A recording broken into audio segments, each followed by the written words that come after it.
Alors, certains de vos détracteurs vous ramènent régulièrement une phrase, et cette phrase remonte aux premiers instants de votre prise de pouvoir, quand vous disiez que si tout est mis en œuvre, 3 mois suffiraient pour tendre vers la fin de la guerre.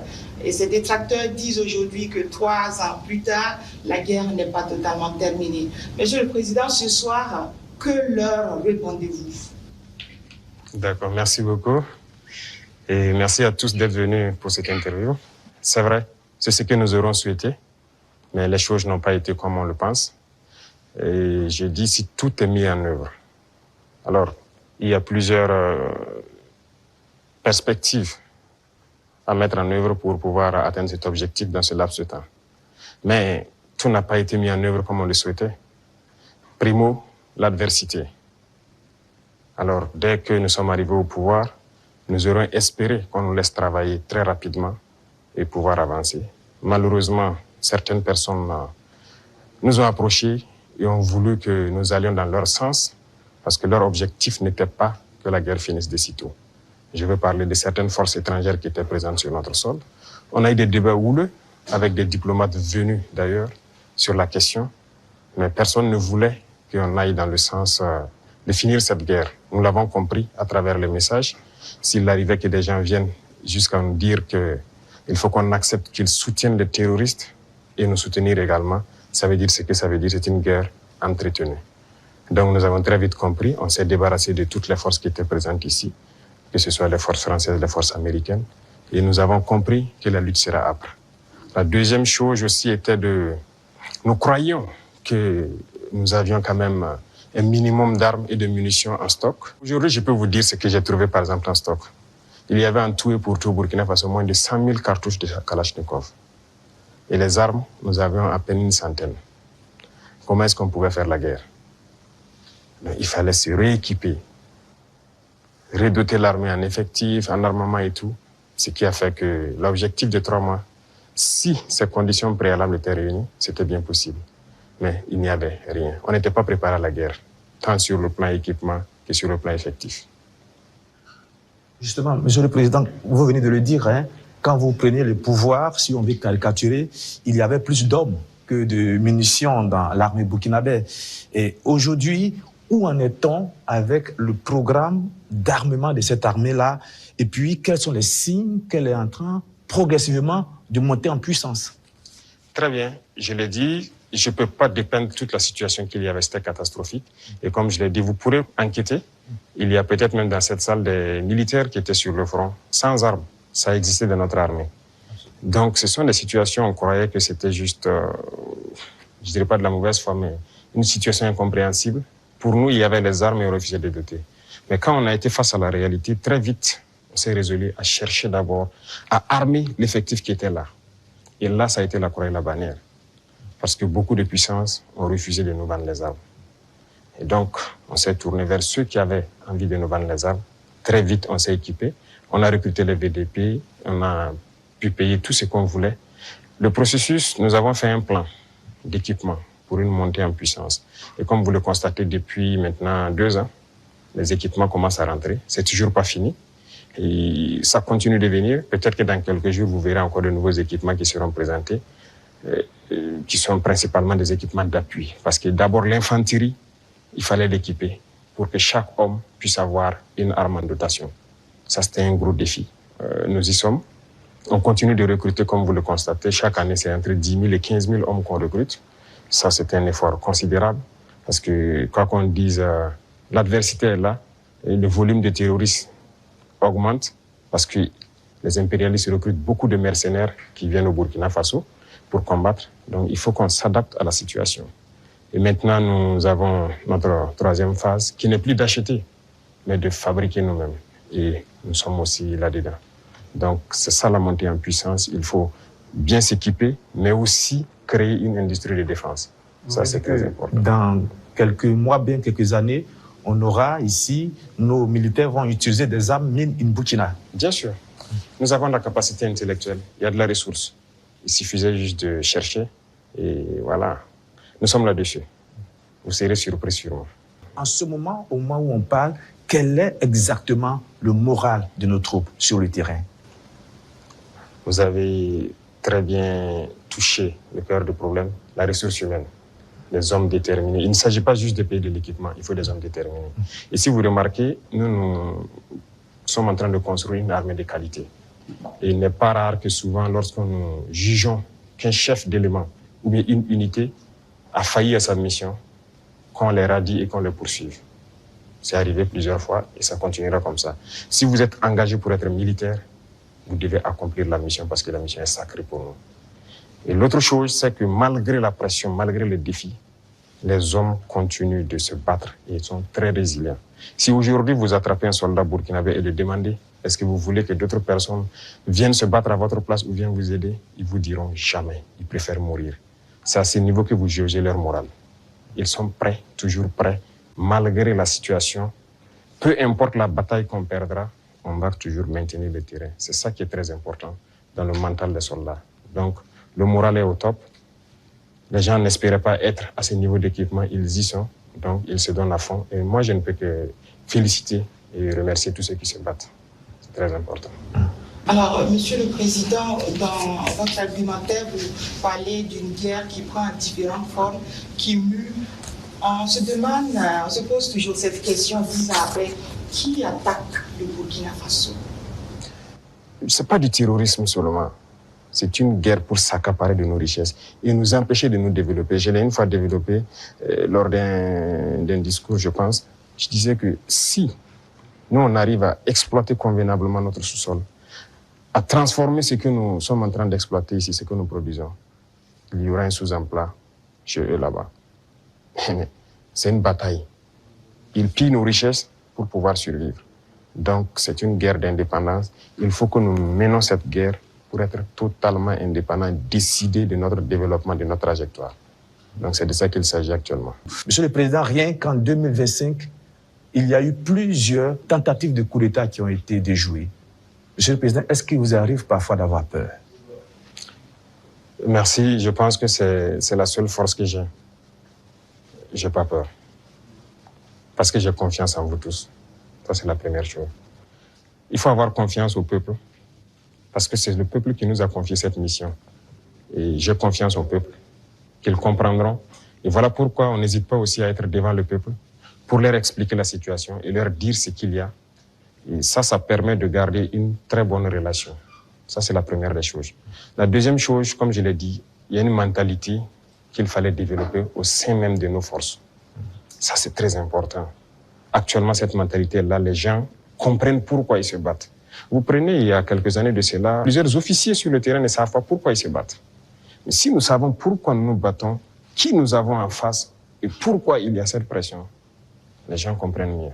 Et voilà pourquoi nous avons même créé tout de suite l'Institut, l'école supérieure militaire, pour que nous puissions former nous-mêmes nos militaires et les mettre ce que nous voulons dans la tête. Retenez une chose, si vous laissez vos forces être formées par d'autres puissances, ils les mettent dans leur tête ce qu'ils veulent. Ils les endoctrinent comme ils le veulent et c'est plus facile de les manipuler. Mais ici au Burkina actuellement, c'est ce qui fait mal d'ailleurs à beaucoup de puissances impérialistes. Ils n'arrivent pas à pénétrer notre armée. Tous ces bataillons qui ont été créés, tous ces hommes qui sont là, personne n'est venu d'ailleurs les former. Nous sommes bâtis sur notre expérience terrain et nous les avons formés. J'ai personnellement participé à des entraînements de certaines forces au tout début. Donc ça, c'est déjà une deuxième force. Et l'autre force est que si vous avez une mission, un objectif pour votre pays, vous ne devez pas avoir peur. Si vous avez peur, vous hésitez. Si vous hésitez, vous compromettez. Et une fois que la compromission est là, vous êtes foutu. Ces forces impérialistes, elles sont réelles. En 1961, elles ont eu la peau de Patrice Lumumba en RDC. En 1972, elles ont eu la peau de Kwame Nkrumah d'une autre manière. Et puis en 1987, elles ont eu la peau de Thomas Sankara, toujours avec des ennemis internes et parfois avec la complicité de certains voisins. Vous savez ce qu'on dit, Monsieur le Président? Le premier devoir d'un révolutionnaire, c'est de rester en vie pour continuer le combat. Monsieur le Président, est-ce que vous pouvez rassurer toutes ces personnes, tous ces hommes, ces femmes d'ici et d'ailleurs qui commencent à espérer que vous allez rester en vie? Ils manipulent toujours de l'intérieur, nous sommes très bien conscients. Et aussi un devoir pour nous, c'est de participer à notre propre sécurité.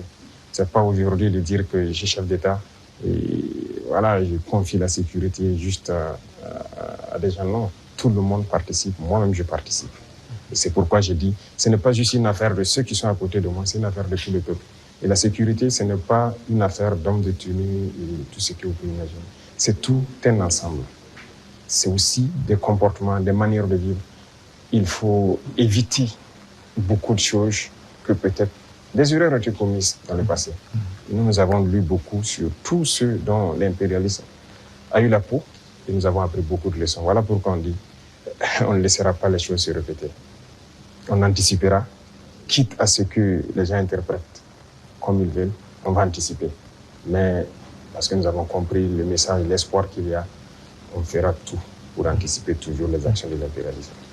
Du regard de la journaliste que je suis, je me dis qu'il y a un encerclement des pays de l'AES. Quand je regarde un peu en Côte d'Ivoire, il y a un camp militaire à Odiéné, près du Mali et du Burkina. Le Sénégal installe des unités à la frontière avec le Mali, sans oublier également le Bénin qui fait frontière avec le Burkina Faso et le Niger. Est-ce que, Monsieur le Président, vous partagez ce point de vue? Est-ce que vous voyez les choses de cette manière? Je pense que quand vous décidez de faire la révolution, il faut vous apprêter à cette adversité. C'est logique qu'ils nous encerclent. C'est logique qu'ils essaient de nous faire tomber. C'est logique. C'est comme je dis, c'est une bataille. Ils se battent pour leurs intérêts. Et c'est à nous, si on a décidé de faire la révolution, de tout mettre en œuvre pour que cet encerclement soit vain. Vous voyez, l'Afrique, on a l'habitude de ne pas avoir d'abord une armée forte. Il n'y a pas d'État s'il n'y a pas d'armée forte. Mais bon, c'était le système. Comme je l'ai dit une fois aux couleurs, ils sont venus nous flatter. Non, il ne faut pas vous armer. Même dernièrement, je pense qu'il y a dans une interview un général américain qui l'a dit encore que nos pays n'ont pas besoin d'être militarisés. C'est leur conception. Nous sommes comme des enfants, c'est eux qui doivent venir s'asseoir, faire la sécurité pour nous. Et beaucoup de pays sont dans cette situation. Ils ne construisent pas d'armée. Et quand la situation arrive, c'est le chaos. Nous sommes en train de construire une armée forte. Voilà pourquoi j'ai dit on se bat en burkinabé et on se forme en burkinabé. Ça, c'est très important. Avant, c'est quoi? Chaque fois, les forces étrangères, tout le monde vient pour former vos soldats. On vous prend comme des moins que rien. Aujourd'hui, beaucoup de forces étrangères cherchent à venir s'entraîner avec nous. Vous n'allez pas imaginer. Les plus grandes puissances cherchent à venir s'entraîner avec nos soldats. Mais ce n'est pas juste l'entraînement. Ils veulent apprendre comment on fait, comment on procède, qui nous entraîne. Mais personne aujourd'hui ne sait comment les birs sont formés, comment on les entraîne, comment on les équipe.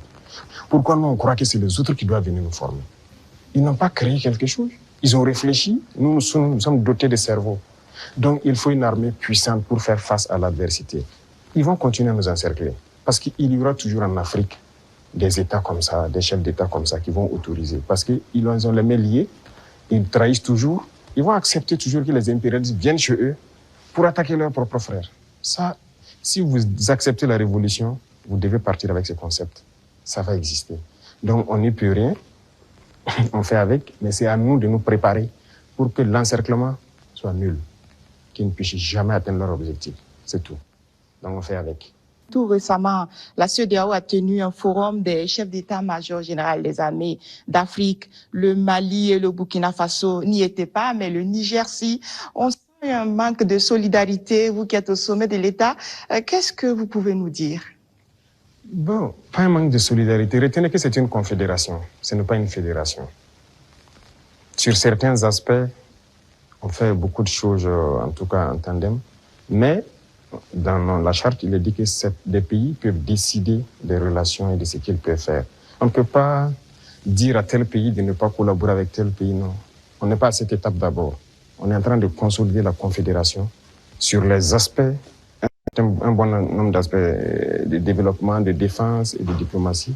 Et après, on va passer à la fédération. Ce sont des étapes. Donc, le Niger peut participer à des rencontres. La confédération, on ne se ferme pas. On fait des ouvertures, on côtoie tout le monde. Nous sommes très panafricanistes. On est vraiment ouverts à l'intégration, à tout ce qu'il y a, mais avec des principes.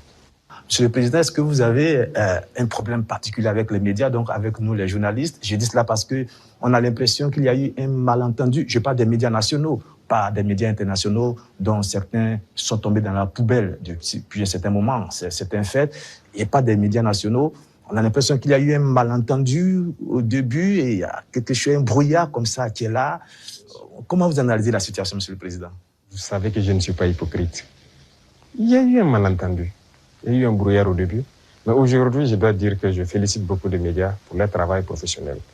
Il faut éviter de suivre le travail de l'impérialisme. Certes, beaucoup parmi vous ont été formés par eux. Hein. C'est ça, vous avez été à l'école du blanc, comme on aime le dire. C'est eux qui vous ont formé au journalisme. Donc moi, je ne vous en veux pas souvent quand les gens essaient de se comporter comme eux. Mais je parle pour que les gens prennent conscience qu'il s'agit de notre patrie. Regardez ce matin, par exemple, lisez les titres des journaux en France. Ils vous diront peut-être il y a une mobilisation pour mettre la pression sur le Premier ministre, il y a ici. Ils ne vous diront pas qu'il y a une marche contre le pouvoir ou quelque chose. Mais si c'était au Burkina, vous direz qu'il y a une marche contre le pouvoir. Vous comprenez? Les Français nous appelaient, ils continuent de nous appeler putschistes, juntes et quoi. C'est du français. Mais les journalistes nous appelaient aussi putschistes, juntes ici. Pourquoi suivre les yeux fermés? C'est de l'esclavage toujours. Moi, je veux qu'on quitte cela. Chaque État doit se battre pour ses intérêts. Les journalistes se battent pour leurs intérêts. Pourquoi nous, on ne doit pas se battre pour nos intérêts en Afrique? Donc c'est ça, ce n'est pas uniquement les journalistes. J'en veux à certains intellectuels qui sont sur des plateaux de télé en Afrique aussi. Quand ils prennent la parole, vous posez des questions, mais est-ce qu'il est africain? Ou bien, génétiquement, il n'est pas là, quoi. Il n'est pas avec nous. C'est une réalité. Un retard. Oui, il faut se décoloniser les mentalités, les manières de faire. Chacun doit se battre pour sa patrie. Vous pouvez avoir une information qui est peut-être vraie et juste, mais vous décidez de ne pas sortir l'information.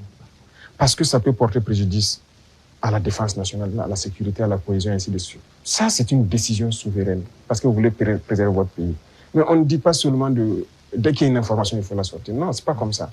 Et très souvent, les journalistes, comme on aime le dire, le train qui vient à l'heure, ça ne les intéresse pas. C'est le train qui est en retard. Quel bilan d'étape faites-vous en termes de mise en œuvre de votre vision et de votre orientation politique à travers la révolution progressiste et populaire? Il faut dire que nous avons pris le pays sur le volet sécuritaire avec une situation, mais aussi sur le volet économique, politique avec une autre situation. Retenez qu'il y avait beaucoup de réformes à faire. Tellement de réformes qu'on ne pouvait pas les énumérer en un coup. Et donc, nous avions une idéologie que nous avons commencé à mettre en œuvre, la révolution, jusqu'en avril dernier où on l'a proclamée officiellement. Et qui dit révolution, il s'agit de révolutionner tous les domaines de notre vie. Parce qu'on ne peut pas continuer à faire la même chose qui se passait et espérer avoir un autre résultat. Si nous étions dans la continuité, je pense que c'est mieux qu'on laissait les politiciens continuer leurs choses, mais nous avons voulu rompre. Et la rupture nécessite beaucoup d'engagement. Dieu merci, le peuple a compris, les gens ont compris qu'il fallait rompre. Que ce soit en termes de comportement, de pratique, que ce soit en termes de gouvernance, que ce soit en termes donc d'économie, de commerce et tout ce qui va avec. Et tous les jours, je peux vous dire qu'on continue de découvrir. Parce que le système qui était en place, et moi j'aime caricaturer pour dire que c'est comme un gros nœud que nous avons trouvé. Quand vous défaites un autre apparaît. Quand vous défaites un autre apparaît. Donc il y avait beaucoup de maux dans notre société que nous sommes actuellement en train de résoudre. Et Dieu merci, je peux dire que plusieurs choses ont été lancées.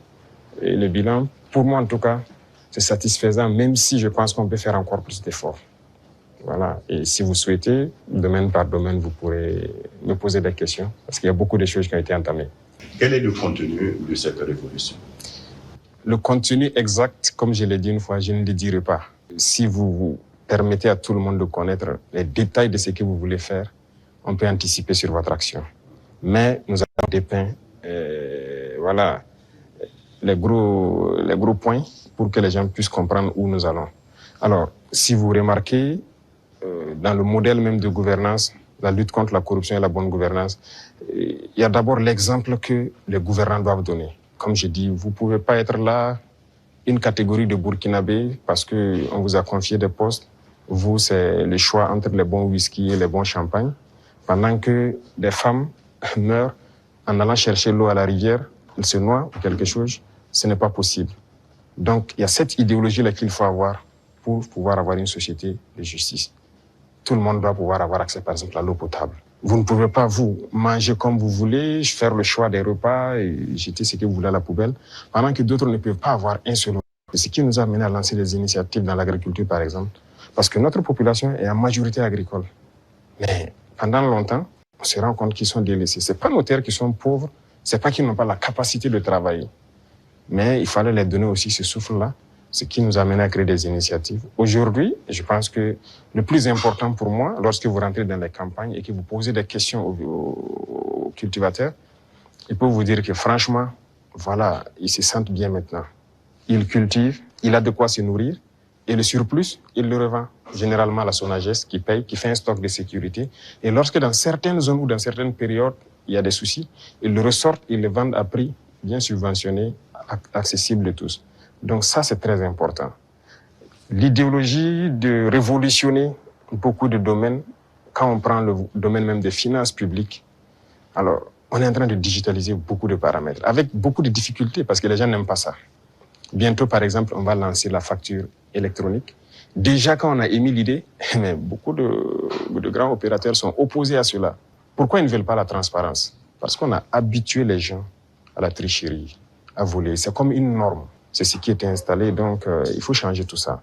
Sur le plan des infrastructures et beaucoup de choses, le domaine des marchés publics et tout ce qui va, c'était d'ailleurs le domaine le plus corrompu. Voilà, vous êtes un entrepreneur, vous venez nous voir, on vous donne le marché, vous surfacturez, et après on se donne quelque chose à l'arrière. C'est ça la règle d'or.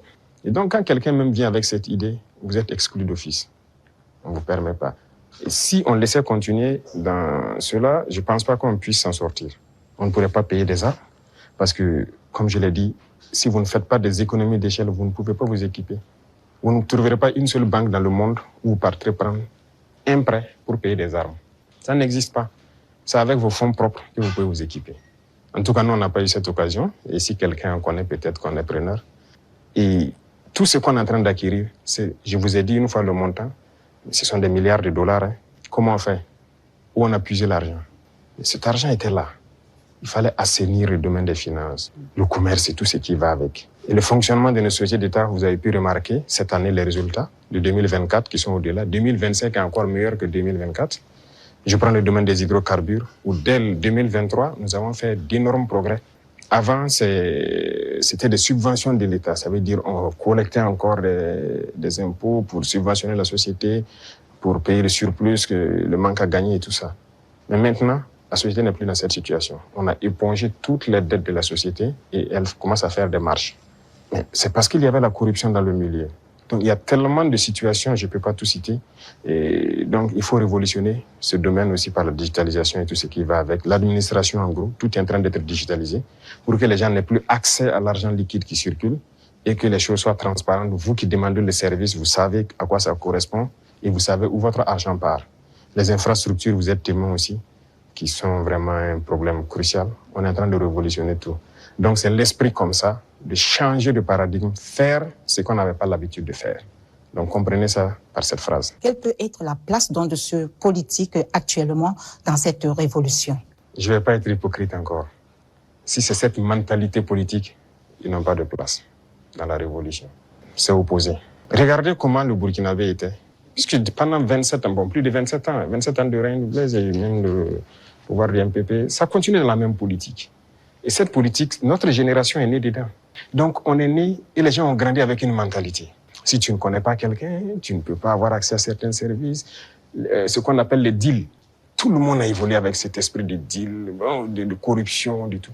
C'est dangereux. Mais c'est la politique qui a mené ça. Puisqu'il y a des entrepreneurs politiques, vous avez entendu parler de ça. Les jeunes qui s'élèvent parce qu'ils savent parler, ils savent flatter. Et c'était quoi la politique? C'est quoi la politique en Afrique? Il faut dire la vérité. Quelqu'un qui a l'art de mentir, de tromper, de flatter. Vous voyez, tous les vices. Si vous regroupez tous les vices, vous êtes un bon politicien.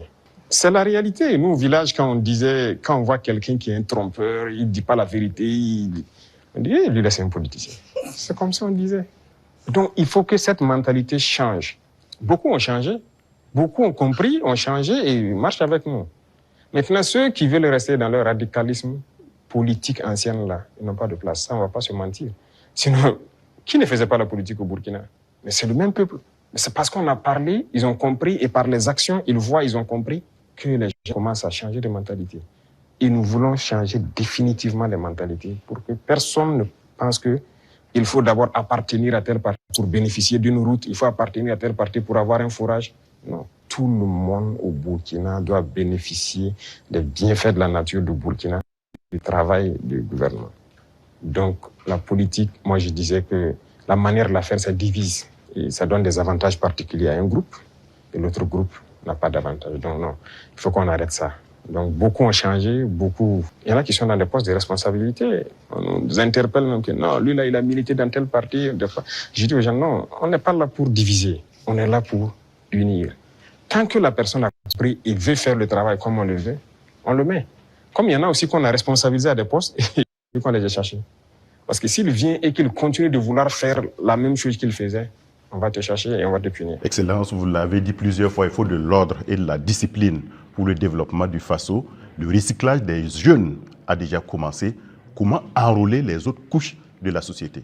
Voilà, très bien. Ce programme, c'est un vaste programme que nous n'avons pas voulu détailler. Mais j'en ai parlé une fois lors d'un de mes entretiens, qu'il y a un vaste programme en cours. Il faut commencer... En fait, les jeunes, c'est bien, mais ce n'est même pas eux notre cible, ce sont les plus petits. Les plus petits, c'est eux notre cible. Après la mort de Sankara, vous avez suivi, on a cherché tous les travailleurs des garderies. Certains même sont décédés, malheureusement. Mais les garderies se sont fermées. C'est le privé peut-être qui se débrouille, qui ouvre quelques maternelles. Et bon, l'école est devenue autre chose. Vous savez, si vous voulez une société qui va être combative et compétitive demain, il faut miser sur les enfants. Aujourd'hui, moi j'ai séparé les deux ministères pour que le ministère de l'enseignement de base prenne en compte ce volet. Vous voyez, on a lancé dans le concours normaux beaucoup de recrutement pour l'encadrement de la petite enfance, mais on vient de lancer encore de manière exceptionnelle ceux qui ont déjà été formés, qu'on veut recruter pour que cette année, on commence un certain programme. C'est eux la cible et on va y arriver. Nous avons un programme pour qu'on puisse commencer une certaine éducation patriotique, civique au niveau des plus petits. Et une fois que c'est ancré là-bas, nous avons de bons citoyens demain. La jeunesse aussi, on le fait avec. Les bacheliers, on les a fait rentrer en immersion. Ils avaient peur au début, mais je pense qu'ils ont compris beaucoup de choses. Ils doivent être plus solidaires, humbles. Ils doivent comprendre le Burkina. Parce que quelqu'un qui est né, excusez-moi, à Ouaga 2000 ici, qui est dans... Voilà, il dort dans le lit qu'il veut, il se plaint même que le matelas n'est pas bien. Le matin, il a le choix du petit déjeuner, ce qu'il veut. À l'immersion, il dort par terre, sur la natte. Il comprendra qu'il y a d'autres Burkinabés qui dorment par terre. À l'immersion, il n'a pas le choix du petit déjeuner. S'il y en a, il y en a. S'il n'y en a pas, il mange ce que les autres mangent. Déjà, dans sa tête, il comprend qu'il y a deux faces du Burkina Faso. Et j'ai dit à l'immersion de les priver. Il y a des jours où ils auront 2 repas, des jours 1 repas et des jours sans repas. J'espère qu'ils l'ont fait. C'est pour qu'ils comprennent la vie. On est jeunes, mais si on a atteint cet âge et qu'on n'a pas compris qu'il y a plusieurs types de Burkinabés, c'est dangereux. Il faut que les jeunes comprennent qu'il y en a qui n'arrivent même pas à s'offrir un repas. Et quand lui va dormir avec la faim, toute une journée il n'a pas mangé, vous croyez que si demain on le confie une responsabilité, il va toujours avoir ça en tête. Ah, si moi je dilapide l'argent et qu'il y en a qui n'ont pas à manger, c'est la conscience qui va le gronder. Donc ce sont des épreuves qu'on les fait faire. C'était 45 jours que j'avais programmé, mais à cause des inscriptions, j'ai dit de faire 30 jours. Mais les prochaines échéances, j'espère qu'on ira à 45 jours. Donc les futurs bacheliers et brevetés doivent se préparer à affronter ça. Et le programme va continuer à s'enrichir, c'était la première expérience. Mais nous espérons pouvoir changer, même les jeunes, leur mentalité. Et, Excellence, en Conseil des ministres, la décision de réformer la loi agraire et foncière, le statut des chefs coutumiers et traditionnels avait été adopté. Quelles sont les motivations? La réforme agraire était nécessaire. Vous savez combien de conflits sont nés dans cette question de terre? Il y a des villages qui se sont machetés, des familles se sont divisées à cause de la question des terres. Il faut que l'État prenne ses responsabilités. Mais si vous hésitez, parce que vous avez peur de déclarer ça, que des gens vont se sentir frustrés ou pas, c'est pourquoi la révolution est la bienvenue. il faut décider à un moment donné d'arrêter tout ça. Il y avait combien de promoteurs immobiliers au Burkina en 2010? Je ne pense pas, ça ne vaut pas une vingtaine. Subitement, en 2015, on en a plus de 200. Ils ont payé les terres partout, ils partitionnent, ils vendent, ils revendent, ils ont pillé les terres et c'est dangereux. Actuellement, nous avons une application C4 qu'on vient de lancer, on est en train de réenregistrer. Mais ce qui se passe est terrible.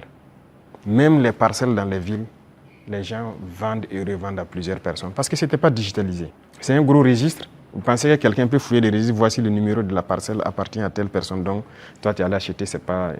Donc il y a beaucoup de doublons et ça crée des conflits. Et pendant que ces politiciens-là faisaient ça, ils sont là dans des conférences, des trucs, que cohésion sociale. Vous ne pouvez pas faire de cohésion sociale en divisant les gens sur la terre.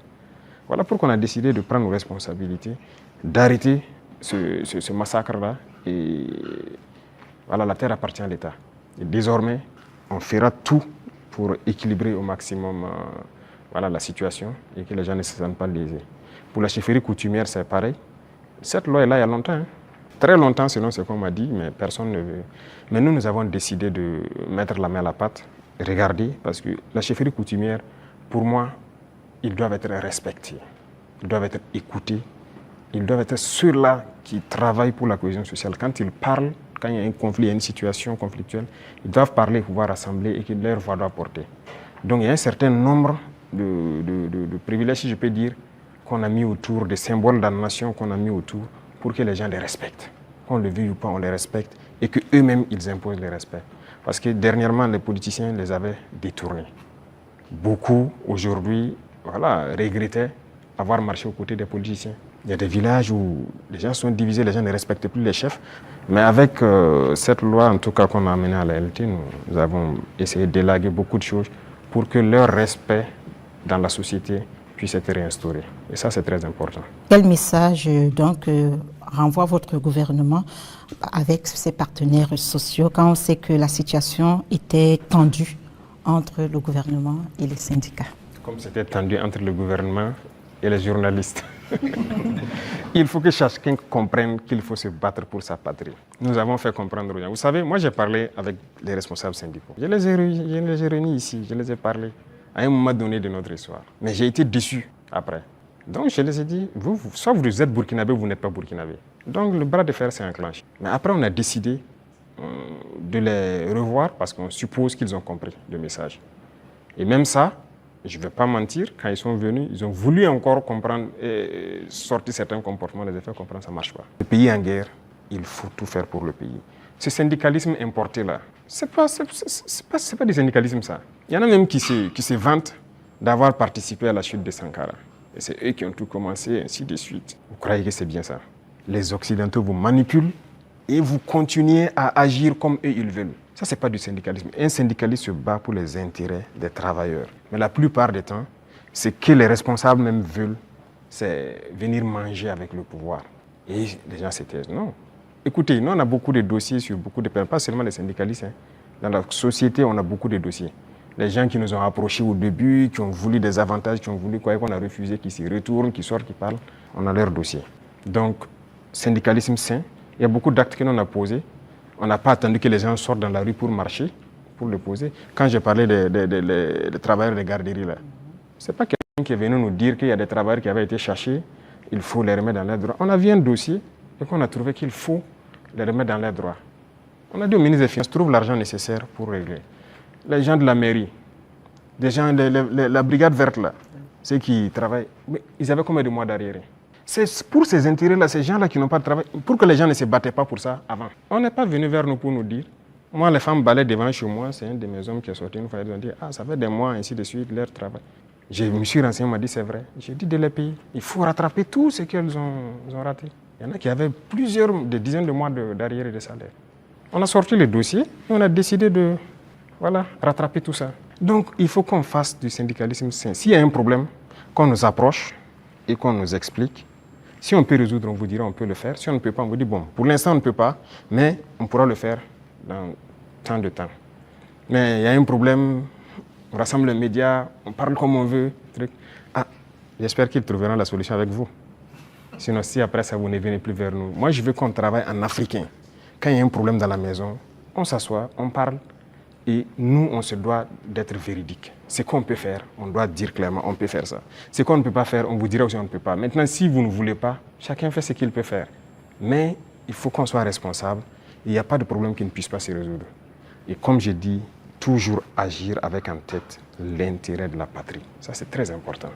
Donc, on a repris le dialogue comme on reprend avec tout le monde. On n'a pas rompu le dialogue avec qui que ce soit. Tout le monde est la bienvenue. Monsieur le Président, malgré la crise sécuritaire et la conjoncture internationale, l'économie burkinabé se porte bien, avec 1,5 de progrès sur le taux de croissance économique en 2024. On sait que l'amélioration de la situation sécuritaire y est pour beaucoup, mais aussi l'agriculture et le secteur des services. Qu'est-ce qui est fait par le gouvernement dans l'immédiat pour permettre à l'économie nationale de continuer sur cette lancée? D'accord, merci. Je vois que ce sont des chiffres macroéconomiques. Et nous sommes au courant et on fait le point constamment avec le ministre des Finances. Il y a des efforts qui sont faits. C'est vrai qu'il y a des zones qui ont été sécurisées qui nous permettent de produire. Et donc la production agricole a beaucoup grimpé, ce qui permet une transformation au niveau des petites unités que nous avons, mais aussi de l'exportation pour les excédents de certains produits. Donc ça contribue beaucoup à la balance commerciale. Il y a aussi la question même de l'exploitation minière. Donc il y a un certain nombre de mines qui avaient arrêté l'exploitation, si vous vous souvenez, d'autres en 2020, d'autres en 2018 même, mais qui ont repris aussi. Et tout ça, ça contribue donc à cette croissance-là. Et nous poursuivons dans ce sens. Et actuellement, si vous voyez par exemple le secteur minier, la tendance du gouvernement, c'est d'exploiter notre or nous-mêmes. Donc il y a des mines qu'on vient de reprendre le contrôle et on continuera à reprendre le contrôle petit à petit ou à co-exploiter avec les sociétés qui sont déjà là. Parce que la règle, c'était quoi? Quelqu'un vient, il prend le permis, il l'exploite, 10% au gouvernement et le reste, c'est pour lui. Et d'ailleurs, 10%, on n'a pas de contrôle. Donc tout ça, actuellement, on est en train de reprendre le contrôle vraiment pour s'assurer qu'est-ce qu'il sort de notre sous-sol et prendre aussi une part importante. Donc tout ça contribue donc à la croissance économique, vu aussi les initiatives qu'on a lancées dans le domaine agricole. Beaucoup d'autres spéculations ont été donc financées et ça permet en tout cas une bonne croissance. Mais pour moi, le plus important, c'est quand souvent le ministre des Finances apporte les chiffres, il dit bon, c'est très bien, mais j'envoie quelqu'un, va au marché, tu vois, ce qu'on appelle Anampa Moré. Ça coûte combien une boîte de maïs, ça coûte combien une boîte de mil. Et va aussi dans tel, je prends les informations. Si le coût a baissé, on sait qu'il y a un impact sur la population. C'est ça qui est le plus important. Donc ce travail, on le fait constamment et les services de renseignement même sont mis à contribution pour qu'on ne dise pas un chiffre macroéconomique qui a une croissance de 1,5, mais qu'il n'y ait pas d'impact au niveau donc, des couches vulnérables surtout. Donc on continuera cette progression, s'il plaît à Dieu. Alors, Excellence, dans le secteur des infrastructures, avec l'ONBA, Faso Mebo, tout comme dans les industries avec Faso Kosam, les usines de tomates, la SM Sosico, les mines, l'État est de plus en plus présent. Est-ce que l'État n'est pas en train de se substituer au privé? Ah, ça c'est une très bonne question. Alors, il faut faire un choix. Ça, c'est une chose. Et l'autre chose, il ne faut pas voir ça comme ça. Le privé a toujours des domaines d'activité. Mais il faut avoir cette capacité de s'adapter. Il y a des choses qui doivent revenir à l'État. Mais c'était donné au privé. Pourquoi? Bon, nous, on n'a pas d'élection à financer, on n'a pas de compte à ouvrir ailleurs pour sécuriser quoi que ce soit. Ça ne nous intéresse pas tout ça. Donc, ça fait que nos rapports avec le privé sont de plus en plus sains. Chacun fait ce qu'il doit faire, paye ses impôts qu'il doit payer. Et nous les disons chaque fois de s'adapter. Quand on prend le secteur minier, moi j'ai rassemblé les opérateurs, je les ai dit, investissez dans les mines. Beaucoup n'ont pas compris. Il y a un en tout cas qui a commencé à investir. Et je pense que dernièrement, je l'ai reçu, il a dit que moi je l'ai ouvert les yeux, qu'il ne savait pas qu'il y avait l'argent là-bas. Pour lui, c'est l'import-export. Il dit l'import-export, vous ne faites que sortir nos devises. Et le peuple ne travaille pas. Ça, c'est un exemple. Donc, il est en train de se muter un peu. Moi, le ministre de l'Agriculture, vous vous souvenez, il a fait des sessions à Bobo, il a rassemblé les opérateurs économiques quand on voulait lancer les Bagré-Pôles et tout ça, la relance de l'activité, l'offensive. Mais je peux vous dire aujourd'hui, personne n'a investi. J'ai dit d'accord, j'ai fait faire le point de bilan de l'offensive, puisque nous sommes en 2025, au ministre, et la part que le privé devait prendre pour investir dans nos pôles de croissance. Je lui ai demandé quels sont les privés qui ont pu investir dans la terre et tout ça. Il dit personne. C'est ceux qui étaient déjà dedans, les producteurs de semences, ces trucs qu'on a d'ailleurs encouragé, les coopératives, c'est eux qui ont continué. Mais les grands opérateurs, je lui ai dit, oui, il ne faut personne. Il dit, d'accord, très bien. Ne soyez pas surpris que demain je dise, personne ne prendra de l'argent pour amener à l'extérieur pour payer du riz venir. Vous investissez pour cultiver le riz. Il faut savoir muter, il faut savoir s'adapter à l'idéologie de ceux qui dirigent. Donc le secteur privé aura toujours quelque chose à faire. Mais il faut s'adapter au contexte. Parce que si on laisse tout aux mains du privé, il n'y aura pas de pays. C'est ce qui était déjà là. Quand on prend le CCVA, lequel d'entre vous n'a pas de véhicule qu'on contrôle? Vous osez prendre votre véhicule rouler sans contrôle technique? La police va vous arrêter. La police, c'est qui? C'est le peuple qui paye, c'est ceux qui sont mandatés pour faire cette police par le peuple. Si la police doit contrôler des véhicules pour vous obliger à prendre la visite technique, et cette structure appartient à un privé, a été privatisée. De l'argent, je dirais gratuit, privatisé. Vous trouvez ça normal? La Socico, c'était privatisé. Beaucoup de sociétés sont privatisées. Mais ça peut faire rentrer de l'argent pour l'État et que l'État doit travailler pour tout le monde. Si vous privatisez tout, on fait quoi? L'État gagne l'argent où? On ne veut pas construire notre pays? On veut rester comme ça, dans ce qu'on connaît là? Nous, on veut construire, on veut produire, on veut que tout le monde vive bien et en paix. On veut voir nos enfants dans d'autres types d'écoles. On veut que notre pays se développe. Et pour ça, l'État doit être responsable et prendre ses responsabilités dans certains domaines. Même le secteur des mines, on est en train de racheter. Il y a les deux premiers mines qu'on a décidé de racheter, ce n'est pas qu'on a retiré, on a racheté. Et vous avez suivi, c'est près de 100 milliards. Mais c'est l'État qui a payé pour acheter ces mines. Et c'est nous exploitons maintenant. Et on fera comme ça. Même les parts que j'ai dit qu'on va prendre, on va racheter des parts. Il faut que l'État soit fort. Si l'État n'est pas fort, vous n'avez pas de pays. Ça, il ne faut pas se leurrer. Le capitalisme ne peut qu'être sauvage. Si vous laissez le capitalisme se développer à un certain niveau, finalement, vous allez vous perdre. Vous, si vous faites une industrie tout de suite pour fabriquer je ne sais pas quoi, vous voulez faire du profit. Au début, vous pouvez mettre une usine qui emploie peut-être 500 personnes. Et au fur et à mesure, vous robotisez. Finalement, votre usine, vous n'avez que 10 personnes devant un ordinateur qui travaille. Les 490 sont au chômage. Nous, on est contre ce système. On régule aussi. Certes, digitalisé, mais une certaine robotisation, on est contre. Donc, on a une idéologie qu'on va dérouler au fur et à mesure, mais il faut que les gens s'adaptent à l'idéologie. C'est pour le bien-être de tout le monde. Sinon, on va se retrouver dans des situations très inconfortables. Voilà. Monsieur le Président, on vous a vu à Lumbila auprès des femmes agricultrices, les accompagner, les soutenir. Mais au-delà de ça, qu'est-ce que vous faites pour donner davantage d'opportunités de gagner des revenus aux femmes du Burkina qui alimentent la petite économie dans les quartiers, dans les villages? Oui. Très bien. Et ça, c'est l'un des points les plus importants. Et j'ai dit même au ministère de l'Action humanitaire qui s'occupe des questions des femmes, de recentrer l'action, au lieu qu'on soit dans l'assistanat, de recentrer l'action sur la création d'emplois et des petites entreprises. Les femmes ont des qualités. Regardez la transformation à petite échelle de nos produits de consommation. Les femmes peuvent le faire très bien. Elles sont beaucoup plus patientes que les hommes. Et elles savent bien faire certaines choses que les hommes. Il faut encourager à ce qu'elles le fassent. Moi, je suis passé à Tenkodogo le 8 mars. J'ai vu les femmes qui ont fait du couscous préfet, qui est bien pour les forces, le savon liquide qu'elles font et tout ça. J'ai donné des instructions pour qu'on paye le savon liquide de toutes ces femmes qui ont été formées et qui se débrouillent pour faire le savon liquide dans nos administrations. Parce que tout ce qui est là, c'est importé, même chez vous, dans vos bureaux. Tous les savons liquides importés, n'est-ce pas? C'est pas normal. Pendant que nos mamans fabriquent ça. Et quand j'ai dit de le faire en temps, on m'a revenu que non, elles n'ont pas de structure formalisée. J'ai dit, je ne veux rien comprendre. Trouvez la formule, c'est leur savon, vous payez et vous amenez. Que question d'emballage ou quoi. Même si moi, vous m'amenez dans mon bureau avec les bidons recyclés des eaux de boisson, là, je vais utiliser. Ce n'est pas grave. En attendant qu'on ait ce qu'on... Pour qu'on veut le luxe, acceptons nos réalités, transformons ce dont on a besoin et consommons ça. Et on va évoluer au fur et à mesure. Une dame qui peut se transformer le savon à petite échelle, si on l'accompagne en lui donnant des marchés trucs, demain, elle peut avoir une grande entreprise qui produit et qui exporte. Voilà la mentalité qu'il faut qu'on développe. Et donc, j'ai dit au ministère là, de ne plus être là dans, vous voyez, l'action humanitaire, l'assistanat, non. Il faut recenser le problème des femmes. On a beaucoup de produits qu'on est en train de faire aujourd'hui. On peut transformer, même à petite échelle, et trouver une formule de rassembler.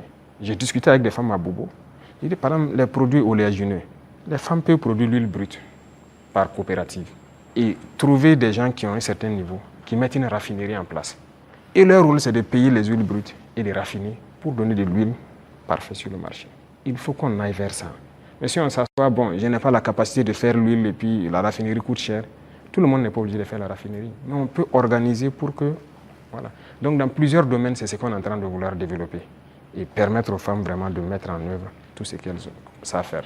Donc c'est une politique qui est enclenchée et je crois que vous allez voir les résultats. Monsieur le Président, l'Alliance des États du Sahel, c'est un enfant de 2 ans. On a l'impression que la tête est là, les pieds aussi. Mais Monsieur le Président, on a l'impression que les bras ne sont pas encore là. On parle d'agence d'exécution, de maître d'ouvrage. Il était question de transformer l'autorité du Liptako Gourmand en agence d'exécution. À quand est-ce que les populations de l'AES pourront voir ces projets de développement, les projets structurants au bénéfice des populations? Très bien. Je pense que là, c'est une mutation qui est en cours. Ce n'est pas définitif d'abord. Il y a toujours la réflexion, parce que c'est un administrateur provisoire qui est là. Et il faut réfléchir comment on peut la rendre effective en agent d'exécution. Donc c'est une réflexion qui progresse toujours, parce qu'il ne faut pas faire les erreurs de reconduire les mêmes institutions. Si on se calque sur les mêmes institutions qui ont échoué, ça ne va pas marcher. Quel type de projet on veut faire pour la population? Qu'est-ce que la LG faisait et qu'est-ce que nous on veut maintenant? La routine, c'est quoi pour certains agents d'exécution ou quoi? C'est de voir les bailleurs de fonds, réunir les financements pour des projets. Mais ça veut dire des prêts pour les populations. Est-ce que c'est ce que nous voulons? Je ne pense pas. Nous partons d'une question endogène. Et si on dit endogénéité, voilà pourquoi la banque d'investissement, si vous remarquez, le prélèvement est fait pour qu'on puisse ravitailler la banque d'investissement. Il faut que si nous voulons qu'elle fonctionne, que si elle a besoin de faire des projets dans l'espace, que la banque puisse a priori financer. Mais si c'est pour constituer une agence et repartir chez les mêmes impérialistes pour aller se mettre à prêter l'argent pour certains projets, peut-être qu'ils n'ont même pas la même vision que nous, ce n'est pas évident. Donc la réflexion est toujours en cours, ce n'est pas définitif. Monsieur le Président, l'AES, c'est aussi la lutte contre le terrorisme. Aujourd'hui, où en sommes-nous avec la force conjointe et quelles sont les actions fondamentales qui ont été posées sur le terrain? Alors, la force conjointe, nous avons fait l'architecture, comme vous avez pu le voir. Le poste de commandement est installé à Niamey et actuellement, il s'agit d'équipement des premières unités. Par exemple, le Burkina Faso, le premier bataillon est prêt et les équipements aussi de ce bataillon sont là. Et nous sommes en train de former le deuxième bataillon qui, peut-être dans 2 mois, comme ça, seront prêts. Et chaque pays, le concept est que chaque pays commande les équipements. On a arrêté un format d'équipement que chaque bataillon doit avoir. Donc il faut les commander pour qu'on puisse les armer. Et comme je l'ai dit, jusque-là, on ne fabrique pas certains équipements. On est obligé de commander et vous voyez comment le monde est fou. Tout le monde prépare la guerre. Vous pouvez commander aujourd'hui un équipement, on vous donne 4 mois, 6 mois, 8 mois, souvent même des années. Donc on est obligé de faire avec. Et qui de force conjointe, ça demande une communication importante. Et donc vous comprenez toute la logistique en termes de transmission qu'il y a derrière. Il faut que ce soit parfait. Donc voilà pourquoi on ne précipite pas les choses. Déjà, il y a beaucoup d'opérations qui se mènent de façon conjointe. Donc c'est déjà le début de la force.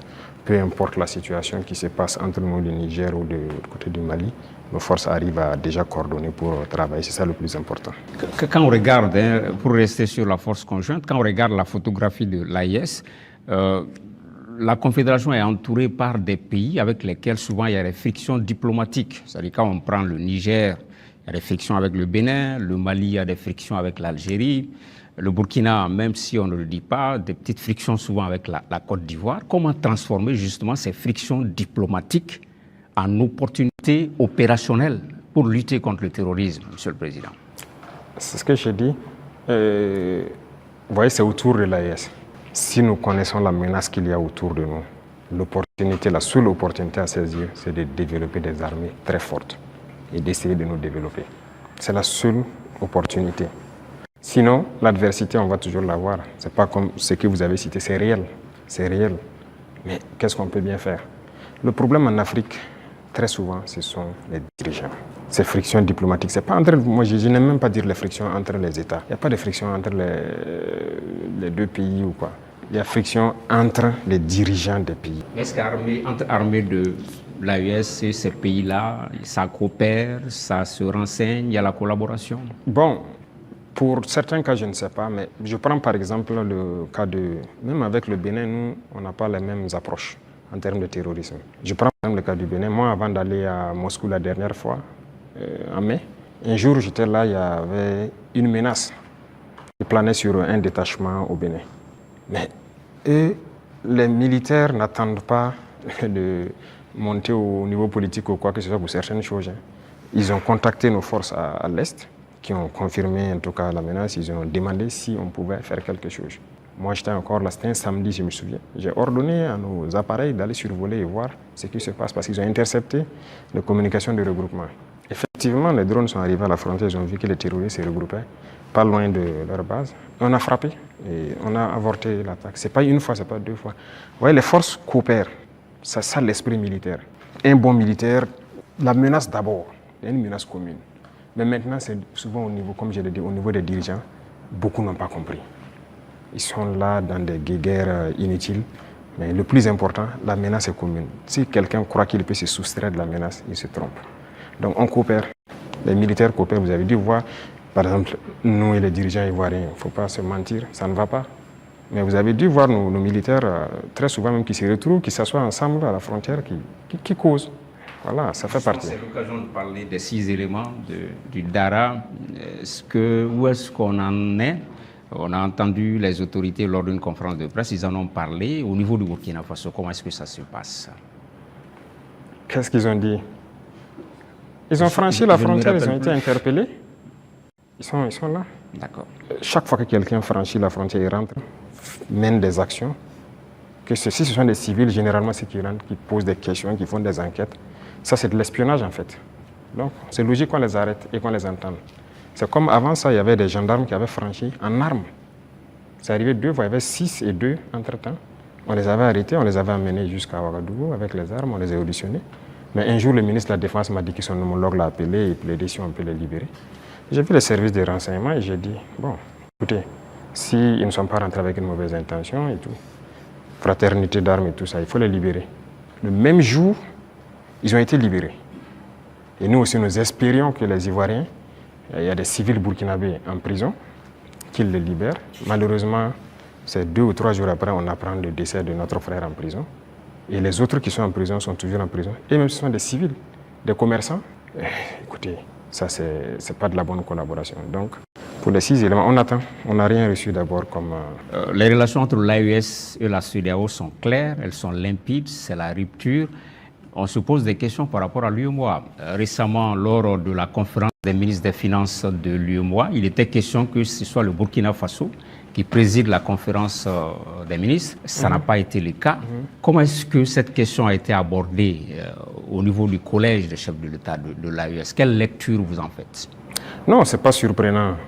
Nous, on était préparés à ça, ce n'est pas surprenant.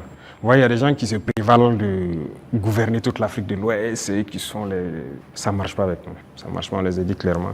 Moi, j'ai des gens avec certains chefs d'État, j'ai dit ça ne marche pas. Y a-t-il de quoi quitter l'UEMOA, Monsieur le Président? Mais s'il y a nécessité. Et peut-être on tend vers ça. Si on ne peut pas gouverner, qu'est-ce que vous voulez? On nous cherche. Ça a été le même cas que la CEDEAO. On nous pousse vers la porte, ben on va partir. Donc on les regarde. La balle est dans leur camp.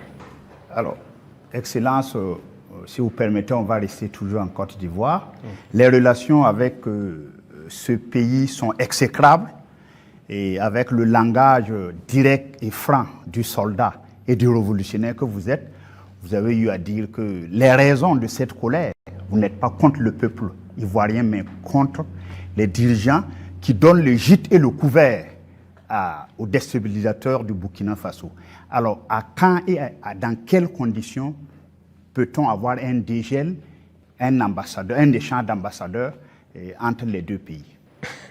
Ça dépend de... De toute façon, ce n'est pas nous qui avons commencé cette situation. Moi, je me souviens au tout début, même le jour du 30 septembre, est-ce que l'une des premières personnes qui m'a appelé, ce n'était pas le président Alassane Ouattara. Et après, son petit frère est venu par 2 fois nous voir et tout ça. C'est vrai, on peut dire que les relations étaient bonnes, mais il a voulu qu'on suive une certaine direction Mais comme vous avez dit, en tant que révolutionnaires, nous savons que nous ne sommes pas là pour ça. Nous étions là pour la révolution. Et la révolution, c'est une rupture. On ne peut pas suivre une certaine politique. Et donc, petit à petit, les relations ont commencé à ne pas aller. Et comme vous l'avez constaté, tous ceux qui ont voulu peut-être certains privilèges, quoi que ce soit, n'ont pas eu, se sont mis à se mettre contre nous, se sont déployés là-bas, sont entretenus, sécurisés et tout. On sait de quoi on parle, parce qu'ils savent aussi de quoi on parle, pour agir contre nous. Il n'y a pas quelqu'un qui a quitté la Côte d'Ivoire et qui était venu ici en son temps. Nous avons observé ça pendant près de 2 ans. On les a parlé plusieurs fois. Ils nous ont dit non, il faut qu'on passe par les règles de l'art, il faut que la justice émette des mandats et tout ça. On a fait tout. Ils ne répondent pas. Monsieur le Président, ça ne marche pas. J'embraye avec la question de mon confrère pour rester sur la Côte d'Ivoire. Comme vous le savez très bien, la Côte d'Ivoire a une élection présidentielle cette année, dans quelques mois. Est-ce que c'est quelque chose qui vous intéresse? Ça nous intéresse d'autant plus qu'on a beaucoup de compatriotes en Côte d'Ivoire quand même. Et on craint qu'il y ait des violences. Et ça, ce n'est pas forcément la bienvenue. Parce que nous avons vécu malheureusement les années passées aux violences en Côte d'Ivoire avec les opérations Bahiri. Tout le monde a subi ça au Burkina. Aujourd'hui, vraiment, nous ne souhaitons pas qu'il y ait de violences. Est-ce que vous semblez nous dire qu'aujourd'hui, la Côte d'Ivoire servirait de base arrière à une organisation visant à déstabiliser le Burkina Faso? Ça, même plus que ça.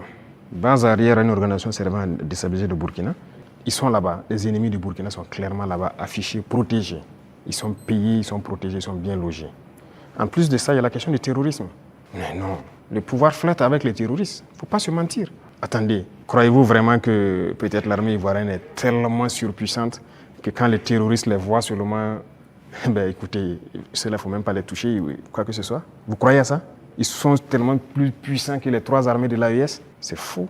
Il y a un pacte de non-agression. Et quand il y a un pacte de non-agression, vous devenez une base arrière. Et tout ça, ça m'inquiète justement. Si ce pays, il y a des crises, le pays sera attaqué par les terroristes. Parce que s'ils ne gagnent plus ce qu'ils gagnent, le pays sera attaqué et ce pays va sombrer. C'est un danger. C'est pourquoi j'ai passé le temps à dire au chef d'État, on ne pactise pas avec les terroristes. Qu'est-ce que vous faites encore dans l'Union africaine? Ah, bonne question. Alors, je dirais que notre situation dans l'Union africaine est tellement passive qu'on ne sait pas si on est dans l'Union ou si on n'est pas dans l'Union. On nous a suspendus depuis, personne ne nous parle, c'est vraiment un silence radio. Donc alors, moi je ne sais pas si je suis dans l'Union ou pas. Mais est-ce qu'il ne faudrait pas marquer le coup en posant aussi un acte historique, comme cela a été le cas avec la CEDEAO, en claquant la porte à une institution qui visiblement ne sert pas à grand-chose? J'ai eu à discuter avec un diplomate de cette organisation. Et après, nous avons vu qu'ils ont nommé un médiateur, le président burundais, qui devrait même venir ici la semaine passée, je pense, mais après, il y a eu question d'agenda avec nous. Et on l'attend, on veut l'écouter d'abord, parce que nous-mêmes, nous voulons savoir pourquoi ils se comportent comme ça. Parce qu'on ne peut pas prendre une décision sans savoir leur motivation. Pourquoi ils ont décidé de nous exclure? Pourquoi ils se comportent comme ça avec nous? Si on a leur motivation, là, si on quitte, on pourra expliquer à nos peuples, voilà ce qu'ils ont dit, voilà les raisons. Et donc, nous, on décide de quitter. C'est la même chose que la CEDEAO. On a quitté, mais si on nous demande pourquoi on a quitté, on peut vous expliquer. Mais aujourd'hui, si on quitte l'Union et qu'on nous demande, nous-mêmes, nous ne savons pas pourquoi ils nous ont suspendus.